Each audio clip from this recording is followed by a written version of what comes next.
How to implement a pre-construction meeting. This is one of 5 videos that I'm doing to help assistant supers, assistant PMs, PMs, and supers to implement with operational excellence in the field. And this is a very important topic, and you really will want to know this if you want to create stability in the field.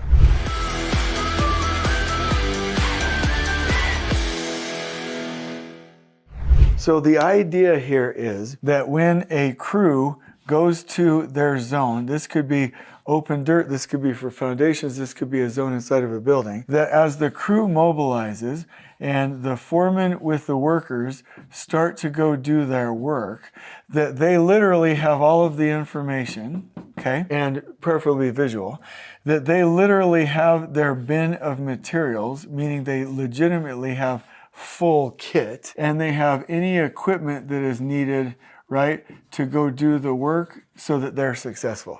That is the idea, and that we do not start until we're ready to finish.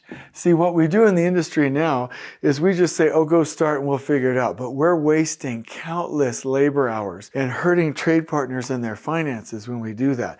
It is the project deliveries teams job, that means the PM, super, assistant PM, project engineer, field engineer's job to make sure that we're helping trade partners to come with the right amount of people, the right training, the right materials and consumables, the right pre-kit information, and the right equipment, and that we're ready to go. And don't forget having the space, don't forget having the layout. And so that's the ultimate end of our success, is that we do not start until we're ready to finish. And probably the best term ever for construction to remember right now as a challenge is full kit. Do not start half you know what to go do something that's only going to end up in failure. And this wild, wild west cowboy, John Wick, Ethan Hunt equalizer mindset that we can go like John Wick and kill 50 professionally trained mercenaries or hit persons with our bare hands without a gun has got to go. That is not real life. That's just entertainment. We've got to get rid of it. So if you, on your project site, this would have to be a macro level TAC plan for it to be successful. It cannot be a CPM schedule, but you can use one for as-built. I just can't wait until this industry ditches CPM. I just can't wait. But when you have a macro level TAC plan that literally is your strategic baseline, not CPM baseline, but your strategic baseline. And you have your meeting system set up Monday through Friday where you do strategic planning and procurement assessments. You literally do with your trade partners your pull plans, look aheads, weekly work plans, every day and afternoon foreman huddle, and then the next day communicate in the morning worker huddle. If you have your meeting system, then the next thing to do is to make sure, okay, I'm following the plan on the meeting system with the right goal, but we have to make sure that trade partners are prepared. And we will put in the link in the description below the checklist, but there's literally, I'm not happy about this, but there's 17 key things that you have to have a full kit.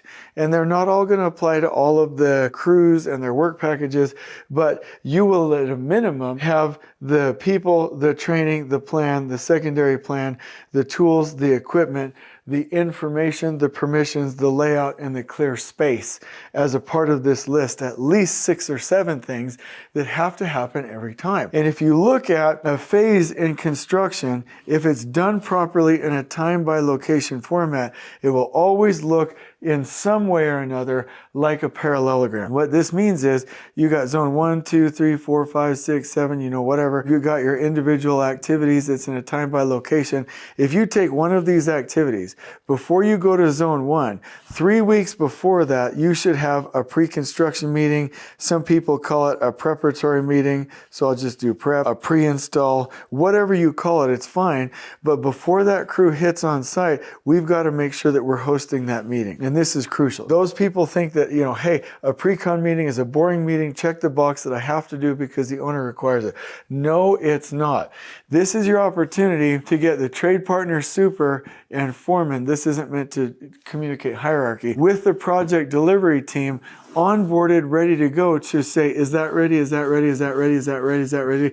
Everything is ready, full kit, as a part of this checklist. And so by the time you leave, if you go through this checklist, not only should you have the materials, right, on the project site ready to be queued in and taken to the actual place of work. Not only should you have the equipment, right, ready to go, not only should you have the layout, not only should you have the information and the human beings, right, and everything that you need, or the permissions, you should also have, and this is where we need to go in our industry, is we should have a visual for the install. Mostly pictures showing what's expected with some bullet points as your quality visual for your full kit. That is the purpose of the meeting. A lot of times we come in here into the pre-con meeting and we visit with these people, we talk about these things, and then it goes into Procore or something like that.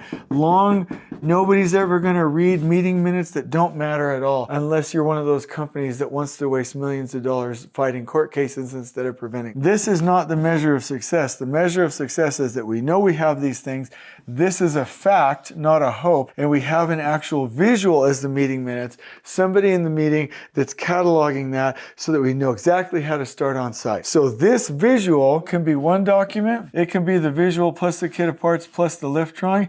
It could be the visual plus the kit of parts, meaning your list of materials, plus the lift drawing, plus whatever information you want. We call this a work package. This work package should have everything that the crew needs in addition to the materials, the equipment that shows up on site, the layout, the checklist, the people, and the permissions, everything that that crew needs for that full kit before they start work. That is the goal. If I was an assistant super or an assistant PM, a PE, or a field engineer, mainly assistant super executing in the field, I would make sure that no work is starting out there with a crew unless I've done that pre-con meeting and unless I have the information, unless I have the visual and the work package to go do the work. In fact, the way that working with our clients now is we have what's called a crew board. And the front side of that has your weekly work plan, your look-ahead plan, your day plan, your visuals, but on the back side of the board, we have these little slots where your work package goes so that the crew can always have instructions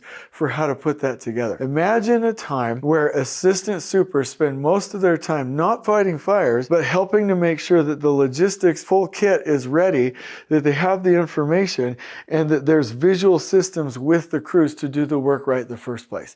Pre-con meetings, pre-con meetings, pre-con meetings, this is where the magic happens. And if you really want to set yourself up for success, make sure that that crew does not come in here unawares, that they're not on a treasure hunt, they're not spending the first week or weeks just running around not knowing what's going on, waiting for materials, looking for things, trying to orient themselves. Orient them early so that when they go to work, they can hit schedule and also not overburden people. This is a key to strategic and tactical execution in the field, and I hope you love it. It's not as complex as I'm making it out. Literally, make sure you're doing the pre-con meetings 3 weeks ahead, going through the full kit, visual if possible, crews showing up, not starting until they're ready to finish. That's the key. I hope you've loved this video. On we go.